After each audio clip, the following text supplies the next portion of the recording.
Hello, I'm Beth Joey and welcome back to my YouTube channel. If you're new here, welcome.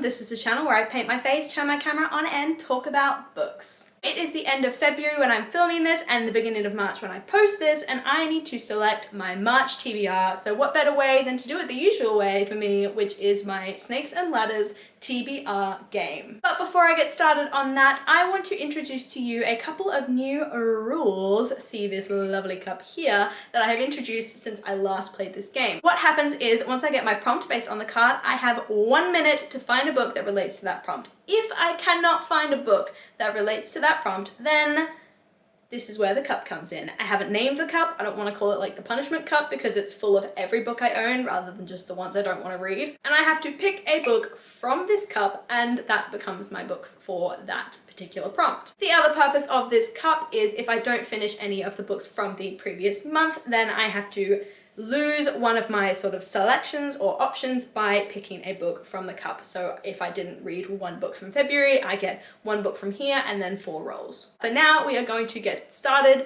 We are going to get straight into the game and we'll see what we come up with. So I have all of my tools here ready to go. I've got my 1 minute timer, my playing board with my little camera thing on the last space I was on at the last time I played, dice, prompt cards, and my lovely little cup, which please in the comments below let me know some names that you think I should name it. We are going to start with the lovely dice here, give it a roll, and go 3. Annoyingly, that puts me on a snake, and we go back down to pink.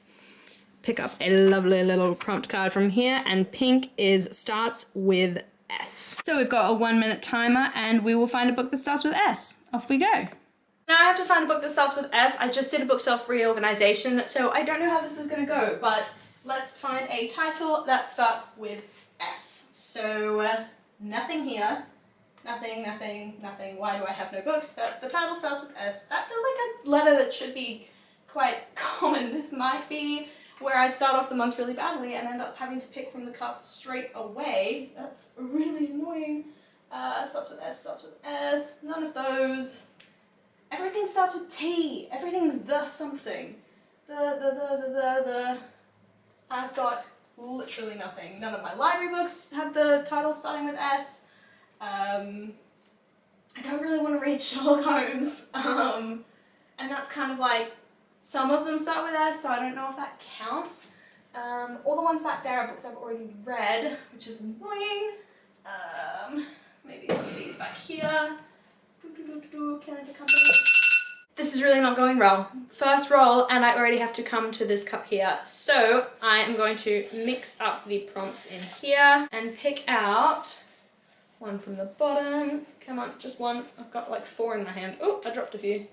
Okay, I'll have to pick those up in a sec. Okay, I've got 1. And based on this cup, I have to read Killing for Company, which is a non-fiction about Dennis Nielsen, a British serial killer, and I think it's written by Brian Masters. Here we go, Killing for Company, The Case of Dennis Nielsen by Brian Masters. The interesting thing about this book is that it's written by the only journalist that was ever allowed to interview Dennis Nielsen based off his own request. I'm just going to read the blurb here because I don't know a heap about this book. On 9th of February 1983, Dennis Nielsen was arrested at his Muswell Hill home after human remains had been identified as the cause of the street's blocked drains. Imagine that, your street's got blocked drains and it's actually like people. Within days, he had confessed to 15 gruesome murders committed over a period of 4 years, so it's interesting he actually confessed. He didn't try to hide anything. His victims, all young homosexual men, had never been missed. Brian Masters, with Nielsen's full cooperation, has produced a unique account of the murderer's mind. Killing for Company is a groundbreaking criminal study of the serial killer and necrophiliac known as Muswell Hill Murderer, and one of the most shocking books you will ever read. This is my first book of the month. And we are back here for another roll. Hopefully I do better this time. We'll grab the dice here, give it a shake, and we've got 4. 1, 2, 3, 4. How do I end up back there again? Okay, pink. So that's a title prompt. We'll go pick up a prompt card and I have to find a title that is 3 words long. So we've got the 1 minute timer here. Let's find a title that is 3 words long. For a title that's 3 words long, I'm gonna kind of cheat and pick a book that I'm already reading and I know will carry over into March, and that is Heart on Fire by Amanda Bouchet. It is a library book, so I do need to get this out of the way. So this is going to be my title that is 3 words long. Heart on Fire is the third and final book in the Kingmaker Chronicles, at least the ones based around Cat and Griffin. I believe there's a 4th book coming out soon which follows some of the side characters in this series. Cat is a soothsayer and kingmaker. She has all these powers that kind of give her the title of kingmaker, so she's able to tell when people are lying and therefore seek out the real truth. She also has some gifts from the gods because she's been favored by them, so she's able to control sort of lightning, and she's able to steal other people's powers and use them against them. Given the horrible upbringing that she's had in a tyrannical alpha's court, she decides to run away and join a circus and sort of hide out there until one day an alpha from another court comes and kidnaps her. He brings her into this conflict between the hoi polloi, which are the humans, and then the magi, which are creatures with magical abilities, and tries to convince her to use her powers to help him unite the different kingdoms or courts. As you go through the rest of the series, you see their romance blossom, and you see Cat really come into her own as well. It's a nice coming into power story. It's got a beautiful romance, and I'm halfway through, I believe, or not even that. I'm 146 pages in to the 3rd book in the trilogy, so I'm just gonna tack this on. We are going in for the 3rd roll, and I swear to God, if I get a 4 again, I'm going to roll again because I refuse to just keep going up and down this damn snake. Okay, 2, that's better. 1, 2, we've got blue, and blue is a genre prompt, so I have to pick a mystery. We've got the 1-minute timer going, and let's find a mystery. Mystery, mystery, mystery. That's going to be pretty easy because I pulled them out and put them bang at the front there. So now I just get my pick of the litter, really. I am going to go with, I don't know, The Appeal by Janice Hallett. The Appeal by Janice Hallett I am super excited to read because it's all told in mixed media, so it's got emails, text messages, everything like that, so it should be a really quick read as a result. There is a mystery to solve in the small town of Lockwood. It starts with the arrival of 2 secretive newcomers and ends with a tragic death. Roderick Tanner QC has assigned law students Charlotte and Femi to the case. Someone has already been sent to prison for murder, but he suspects that they are innocent and that far darker secrets have yet to be revealed. Throughout the Amateur Dramatic Society's disastrous staging of All My Sons and the shady charity appeal for a little girl's medical treatment, the murderer hid in plain sight. Will Charlotte and Femi solve the case? Will you? We are for the 4th roll, and I swear to God, if I get 2 again, I am going to be so mad, or if I end up on this snake here. Oh, actually, no, that's fine. That's the bottom of it. Okay, I'm not at risk unless I get a 2, and that would be bad. Okay, so let's give this a roll. 6, perfect. 1, 2, 3, 4, 5, 6 on the end of this snake here. I think this is another genre pick because it's blue. So yeah, blue genre. It says biography or autobiography. 1-minute timer on the clock. Here we go. All my biographies and autobiographies are at the back behind all those mysteries, so I'm gonna have to move those. It's gonna be fun.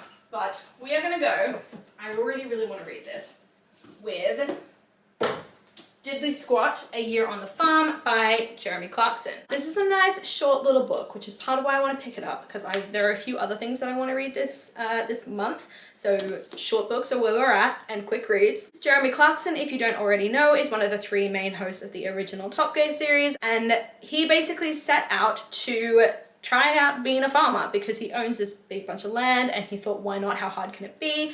And he made an Amazon TV show out of it, which is hilarious, and I think this book is sort of a continuation of that. And then we are going to go for my 5th and final roll, which is 5. 1, 2, 3, 4, 5. In the middle of the snake here we go purple, and purple is a cover prompt, and it has to have a woman on the cover. We are going to go for the 1-minute timer. Here we go.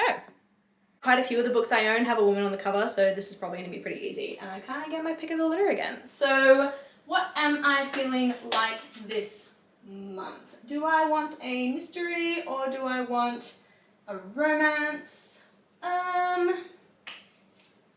Let's go with a mystery. There's this one that I picked up pretty recently, which I think could be really interesting, and that is The Gosling Girl by Jacqueline Roy. It's one of those ones where you look at the cover and you go, that looks fascinating. You read the blurb and you go, oh my God. You read the first sentence and you're like, right, I need to own this. It says, she has a new name, identity, and even a new life, but to some she will always be the Gosling Girl. Michelle Cameron's name is associated with the most abhorrent of crimes. She was the black girl who lured a little white girl away from her parents and to her death. Having done her time, she is released as a young woman with a new identity to start her life again, until another shocking death occurs close to her. When she is brought in for police questioning, it is only a matter of time until the press find out who she is and set about destroying her all over again. Natalie Tyler is the officer brought in to investigate the murder, a black detective constable. She is ostracized from her family and often feels she is in the wrong job.